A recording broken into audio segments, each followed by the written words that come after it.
Salam sehat.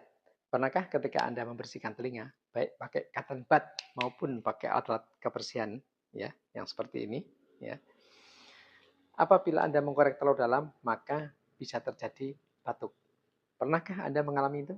Nah, saya jelaskan bahwa di rongga telinga itu yang mendekati gendang telinga itu banyak saraf yang sangat sensitif. Sehingga kalau Anda mengkorek terlalu dalam, tidak hanya geli, tapi juga bisa batuk. Nah, artinya apa? Kalau Anda mengkorek kemudian kok ada batuk, maka harus Anda kurangi. Itu artinya Anda sudah terlalu dalam. Ya, jadi hati-hati Anda jangan membersihkan atau mengkorek-korek telinga terlalu dalam karena dikhawatirkan bisa kena gendang telinga. Dan Anda sudah diingatkan dengan adanya batuk. Itu ya. Salam sehat.